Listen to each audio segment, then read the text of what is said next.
Howdy, welcome back to Well County Regulators. And today it's very hot and I'm exhausted, and I got a notice. It says they're going to impound this thing. So there was an abandoned vehicle on the street. Well, it was on the street, but it wasn't. My plate expired, so they were going to impound it. So we're going to do something with it. Had to come into the driveway, so it had to be in right next to the garage so I could park behind it. And if it's going to be right here, I might as well work on it. So jack stands are $60 for a set. My redneck jack stands that could probably support a aircraft carrier. These things are not going anywhere. And I also finally bit the, well, I spent a ton of money and bought me a jack. So let's get this here set up.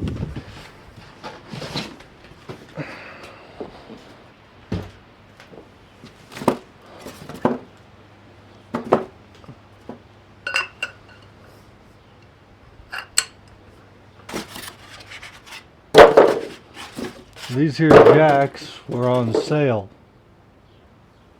and it ended on Sunday, and then I bought one on Monday.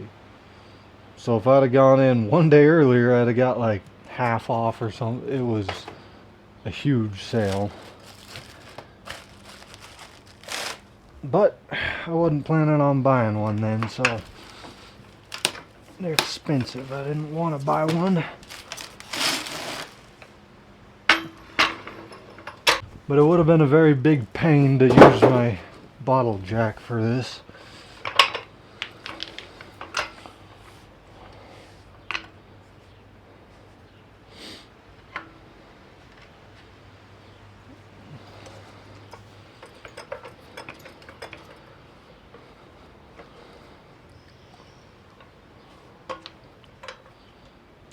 Хорошо.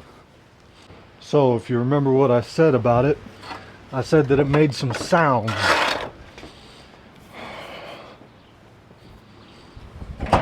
Some terrible, terrible, terrible sounds.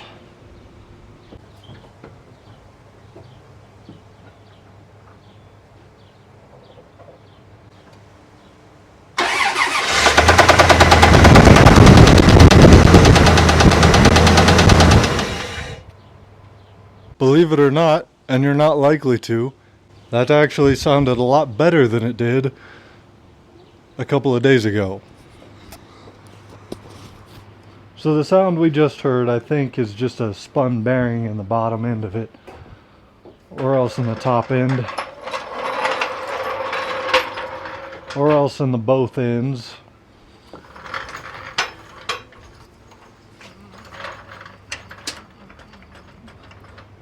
However, I also have, I think, I don't know what I just said. I think that was a rod knock or something, or else a bad lifter. But we also have spun bearing sounds happening. And the spun bearing sounds, I think, are coming from both the top end and the bottom end.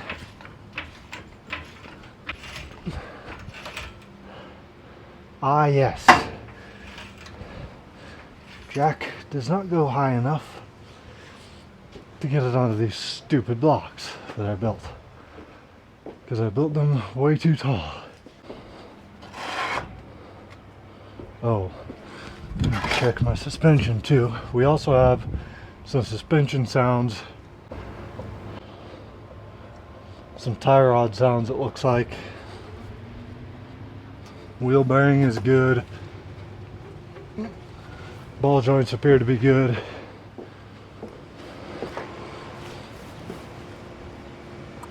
Same tie rod situation. Good ball joints. Good wheel bearings.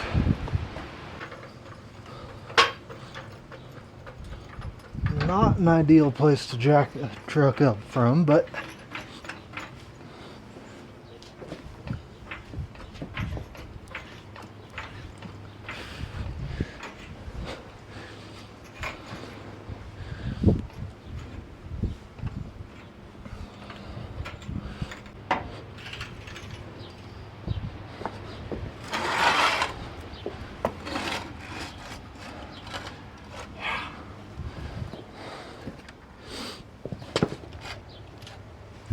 I would not say that this is the correct way to do this.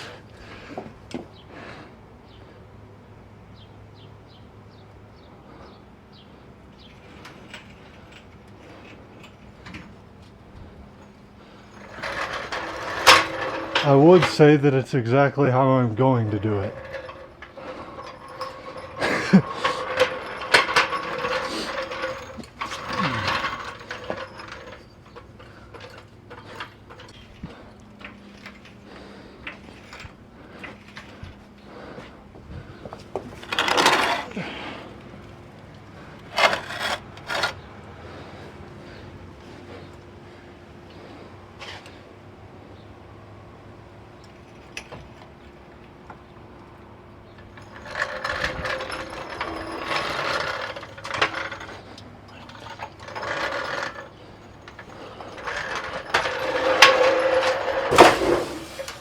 How's that look?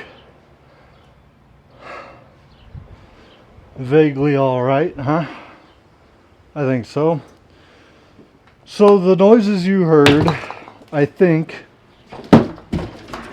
are a rod knocking on the bottom and maybe some lifter stuff on top. What I'm going to do to diag this is pull the pan off, and then I'm going to also, because I also think I have some spun bearings, I'm going to pull the pan off, and then depending on what it looks like down there, we'll pull the engine out or not. If I have to take the crank out, then I'm just going to take the whole engine out.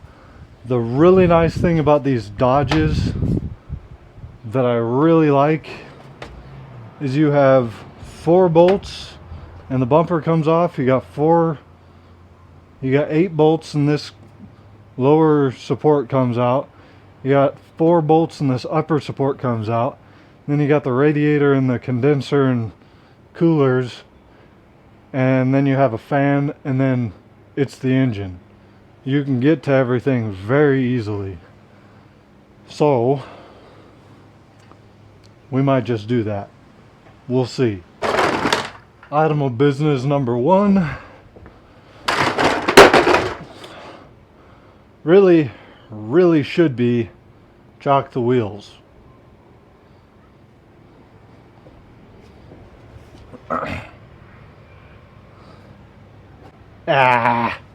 It's probably fine. Okay.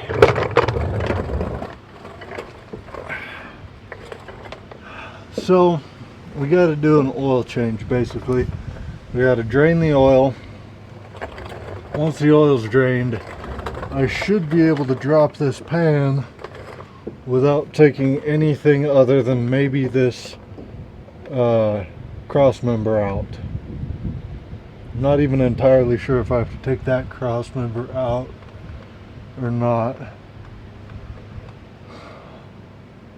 But if I do, it's just 4 bolts. So let's get to doing dropping the oil out of this thing. I'm also seeing some dripping oil back here that's making me wonder if I have a bad rear main. And if I have a bad rear main, I might as well pull the engine out because you have to have the engine out pretty much to do a rear main, either the engine or the transmission. And the engine is the hurting part, so I might as well pull it out, honestly.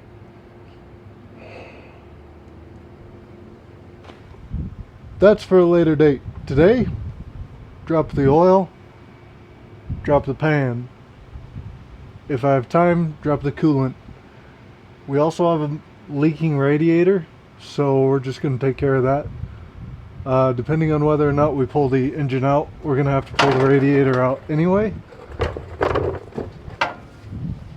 So I'll go ahead and drain it and get it ready to do that. Oh, come on.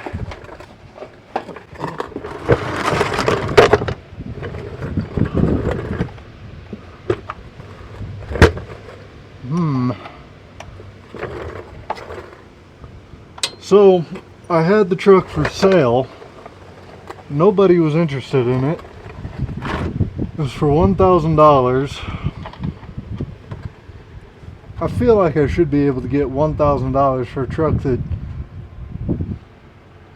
still drives. I mean, it might only drive you about 2 miles and then die, but hey. So I didn't want to let it go for less than $1,000.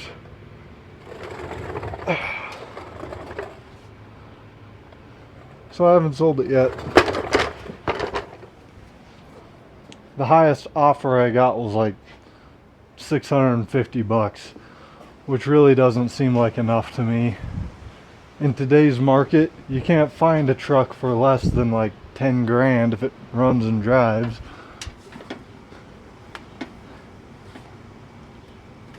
And I'm selling this with a full kit of everything it should need.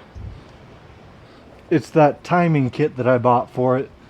It has bearings, I think it has main bearings, it has lifters, timing chain, water pump, all the gaskets and seals involved in that thing, oil pump. It's got pistons and rings in it. It's got everything. So really all a guy has to do is put the work in to do it. And I had a lot of work I was doing on that Jetta, so I didn't have time to work on this thing. Right now the Jetta is running more or less decently well.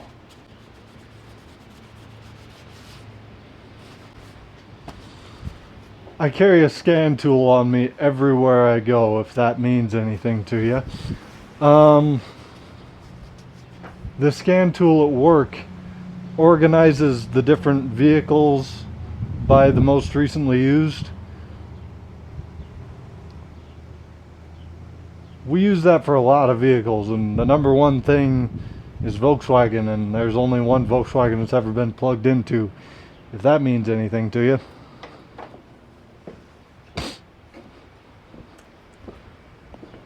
I unplugged one of the sensors and it ran better.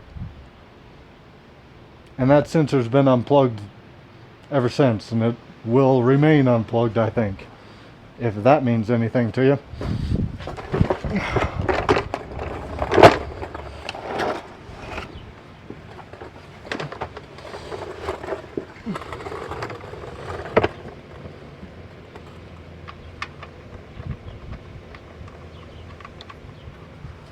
I have 3 1-inch holes drilled into the exhaust pipe right after the turbo, if that means anything to you.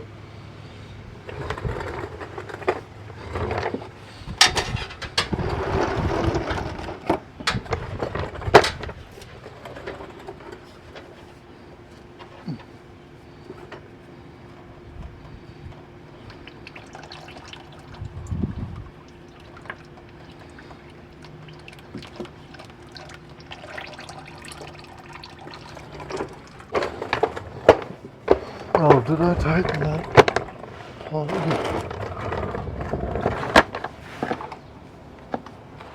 I mean, not that it matters. Okay. Oil has been drained. I can't really see any shiny bits in it. Doesn't really mean a whole lot. We know that the engine is toast, so there's got to be some shinies in there.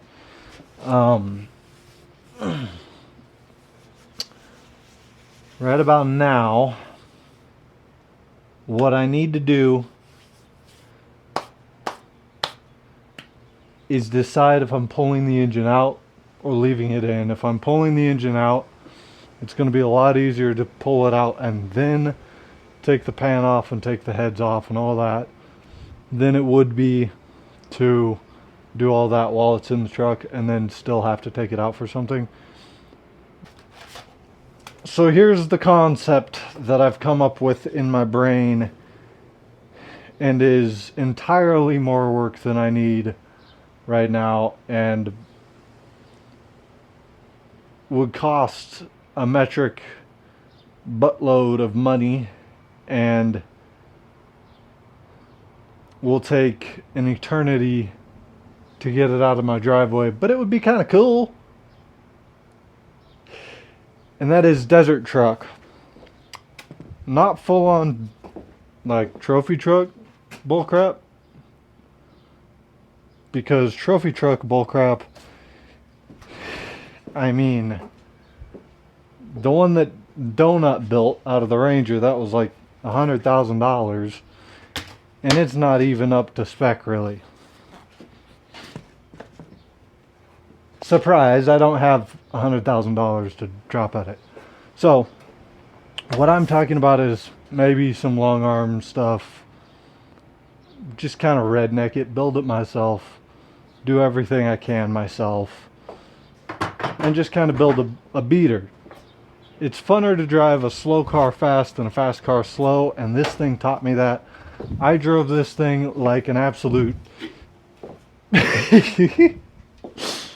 well, I drove it, we'll just say that. When I was in college, I have had all 4 tires off of the air at the same time. I've jumped this truck. It's got a little V6 in it. It's going to be alright. This is what I'm thinking. Maybe we just fix the V6 and run it until either the engine or the transmission give up completely. And then we'd start doing some engine stuff. I'm looking at options there. So now, do I pull the engine out and rebuild it, hone cylinders, drop pistons in there, redo the main bearings and the everything? Or do I just stick some band-aids everywhere, wrap it up in duct tape and say, you're good to go till you die, and then we'll do a heart transplant then? I can't decide what to do. So I'm going to go in there, I'm going to sit there, and I'm going to contemplate the ideas and decide if I want to pull the oil pan off or plugs, scope it. That's what I should do, isn't it? Oh, bugger. This needs to come out anyway, so maybe I should just take this off so I can get to the engine and then scope it. Yeah, okay, sounds good to me. Let's do it.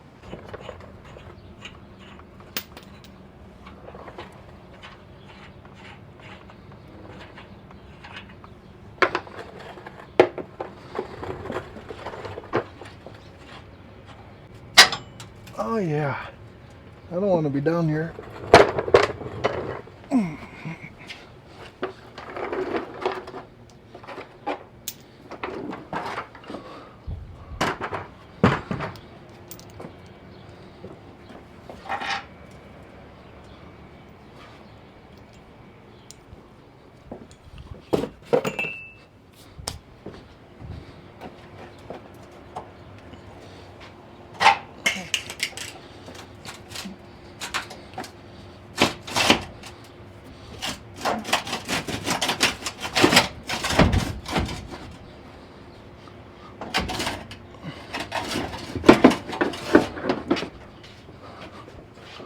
Yeah.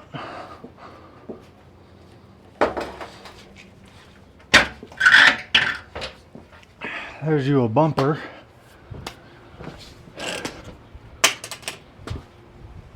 Always put your nuts and bolts back where you've taken them out of.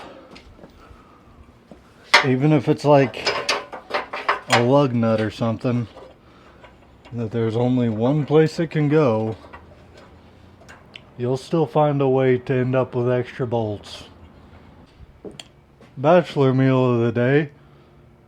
This one's called I'm busy and I ain't got time for this shit. You don't want to cook you some spaghetti, and halfway through realize that you don't have any spaghetti sauce. So you just kind of take it out then. So it's not really fully cooked. And then you find you some chili and put in there, along with some cheese that is questionable. Yeah. And then eat it in the shop when it's cold. And yeah.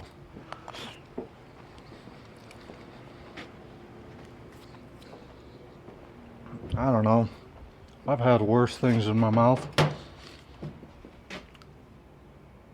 Stop it.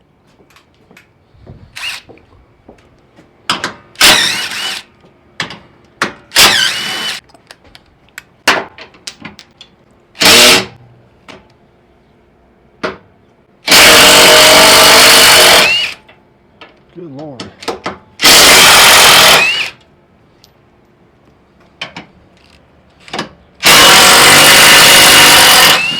No wonder my neighbors hate me.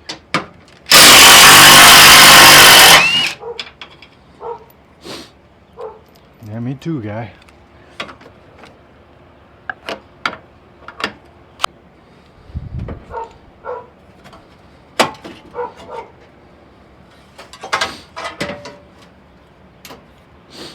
Alrighty, it's about 8:30.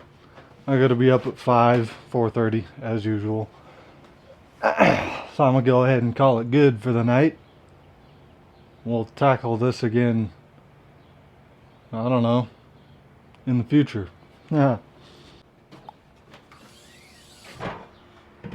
So I got a couple of these disconnected. The power steering cooler and transmission cooler disconnected. Got the radiator a little bit loose, and I got the reservoir off, coolant reservoir off, and then I drained all the coolant. So hopefully we can get some stuff done here.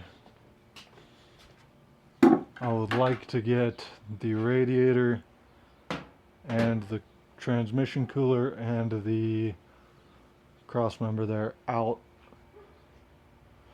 right now. We'll see how that goes. I don't know.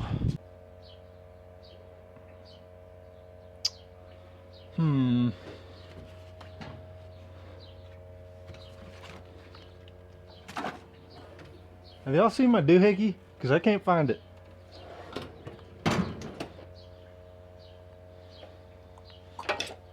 Thanks. Just where you said it was.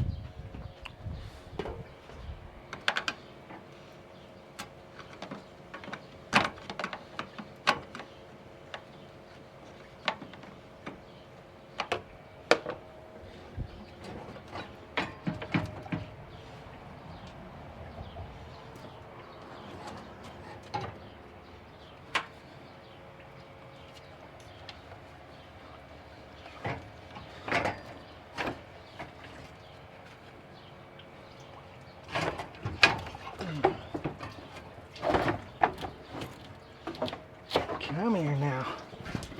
There we go. Radiator.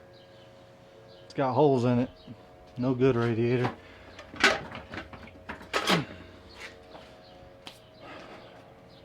Yeah, look at that. Much easier than most cars to get to this point, just because of the grill coming up with the hood. I really like that. Some people hate it. I'm convinced those people have never even attempted to do a water pump, because obviously you don't have to do this for a water pump. I wouldn't, but even the grill not being there gets you like that much closer to the water pump than you would otherwise, whatever.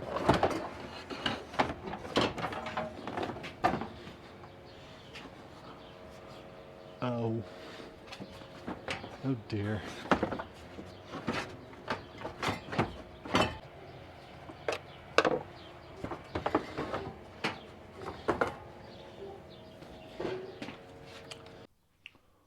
Well, hell, we had a little bit of situation there. We're back. So I pulled the plugs out and I got all the hardware off of the pan. We're about to pull that down. So on the plugs and the coils, not really sure what's going on here, why this one's a little bit oily. That's my valve cover leaking. I don't know what's going on here. Nothing seems to be different on any of the plugs. They all look pretty okay. That one's a little lighter than the rest of them. But nothing looks drastically wrong. Those only have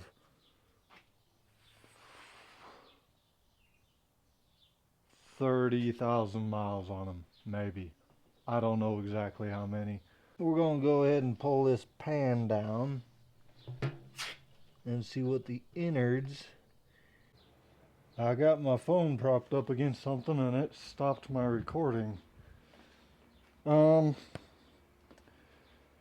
This tranny pan, or engine pan, does not want to move. She's been on there for 23 years and 300 and about 20,000 miles. So can't say I blame it.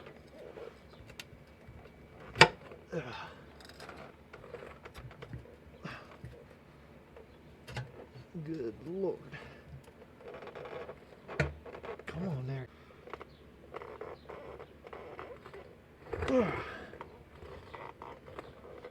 Come here, little fella.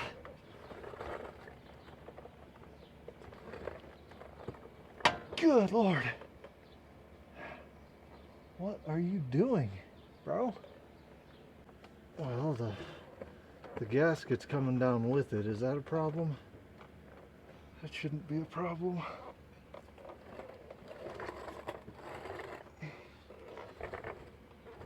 It shouldn't, but what if it is? It's a gasket. It is, isn't it? That gasket and the plate are one.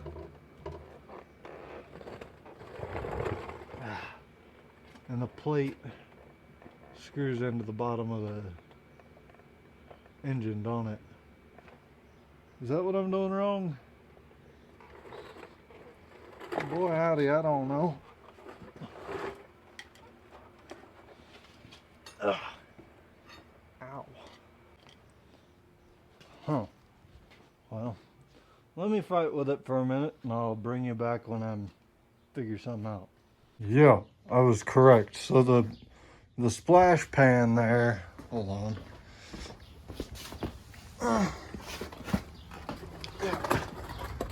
That whole bit there, this piece,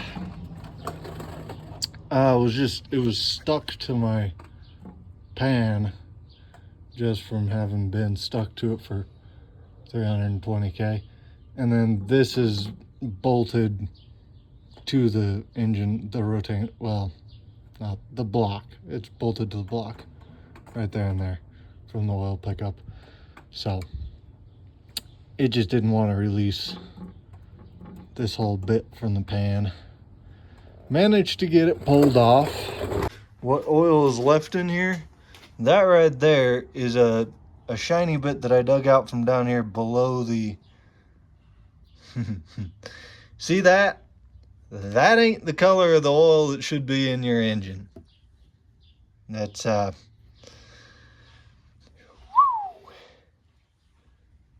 was a couple of stringy bits of metal in that. That's some shiny oil. So that's off. We're gonna take that belly pan off and then we're gonna look up in there and see if we see anything. Probably won't see anything actually right there. We're gonna have to take the end caps and or the rod caps and possibly the crankshaft caps off and just inspect everything and see what it looks like. Again, I'm not even entirely sure I'm keeping this engine in it. I want to build it as a desert type of thing, but I don't have very much of the green paper, you know. So we'll see what happens.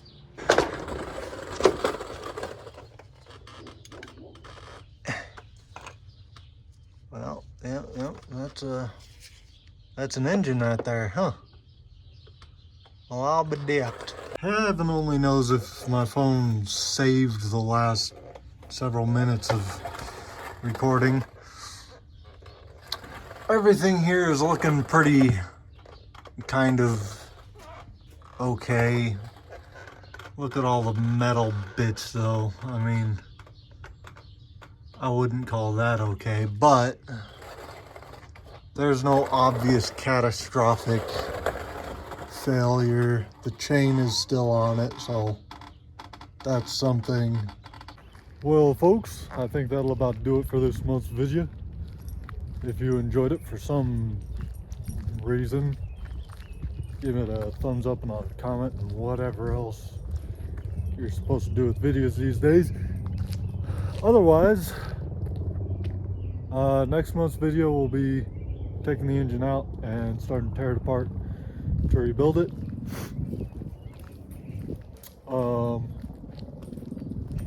Yeah. All right then. Y'all keep between the ditches, keep shining side up, dirty side down, or however you like it. 10-7, this is Tired Son, we gone.